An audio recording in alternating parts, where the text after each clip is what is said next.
brought a lot.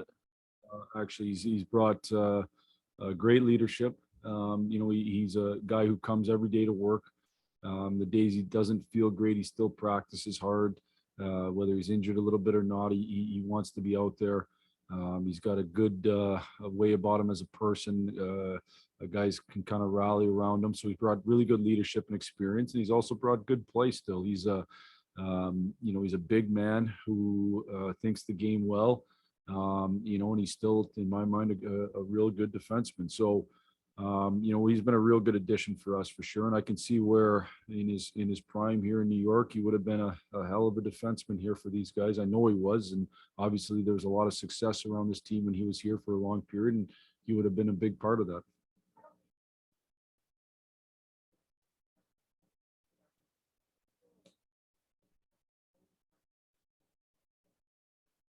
Yeah, no, for sure. There's no doubt that from Ritz to see guys like him in their approach and in their professionalism and just also how calm they are under certain situations. To me, that's an important piece of it as well. So, I think he's definitely had a positive impact on the Ritz.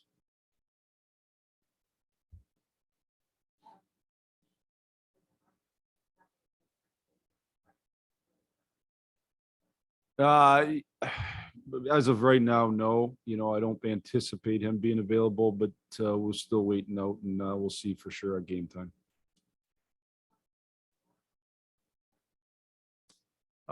He's getting closer, I would say. We're in a spot where we'll start in a controlled environment, introducing contact. And so obviously, that could happen over a course of probably like 2 weeks to kind of get him into where it's full contact. But we'll start introducing contact. I don't want to put a direct timeline on it, but it's the start, I think, to just kind of see the beginning of the end of the injury and get him hopefully ready to play here in the next little bit. Not cleared per se. He's the guidance is let's start getting him into controlled contact, and then you kind of it's a progression, and the progression starts with him initiating contact in a real sterile one-on-one environment, and then him receiving contact. And again, that this is stuff that kind of happens after practice, and then you move from there towards a little more fuller contact and into full contact. And I can't give the exact timeline on that, but that's the progression. I don't want to say 2 weeks for sure, but it's that would be a kind of a time frame that has been somewhat normal in the past. Hronik, I anticipate Phil Hronik being available tonight. Correct.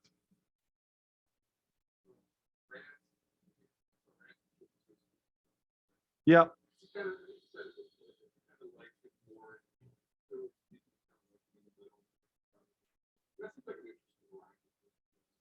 Well, it's a lot of, there's a lot of size on that line. We've used the line similar with at times with Ras and Smitty and Giovanni and Ernie, and there's some physicality to that line, some toughness to that line.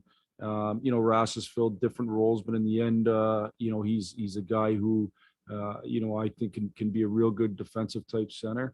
Who's had some offensive games for us as well. And I think that offense is going to come from ozone play, which is what Smitty's real good at as well, Giovanni. And so we'll see. We'll see how the line goes and how much we play them together. Throughout the game, we'll make different adjustments, but that's how we ended the other night in Minnesota as well.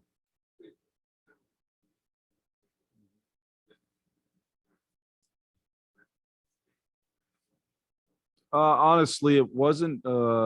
It was an interesting game, and we've had worse games on the kill where we haven't given up goals. I think back to a game against Columbus. In Columbus, we were honestly terrible in the kill, and we didn't give up a goal. Honestly, we made probably structurally more mistakes against Philly the other night. But what we did do was make a critical mistake at a critical moment in kind of each of those kills. Then and they ended up in the net every time. And it's just the way it goes some nights. The shot tip is a responsibility missed a little bit and it ends up in the net. Lots of times that puck doesn't go in the net. The shot on the side of the cage, the little tip on the side, was a little bit of a broken play, but we just didn't make the read right. And the last one is again, it's a little bit, we didn't get it cleared on the ice. That was probably the biggest thing on that. So I don't think from a structural standpoint, there's any reason to panic. I don't think from a, guys' responsibility standpoint, there's any reason to panic. It was one of those nights where we gave up 3, and it was unfortunate because it was a big factor in the game along with the lack of power play early.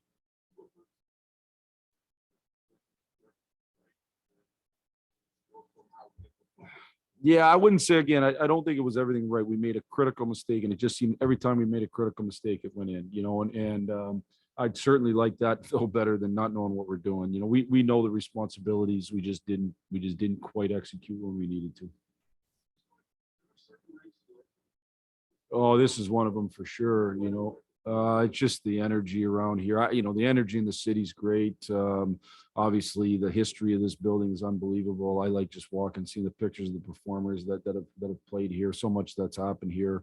You just feel an unreal energy when you come in this building, especially game time. And so it's one of my favorites. Has always been and continues to be.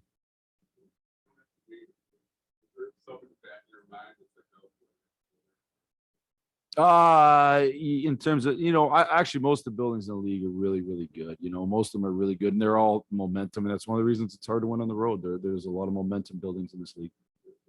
Yeah. Okay. Thank you.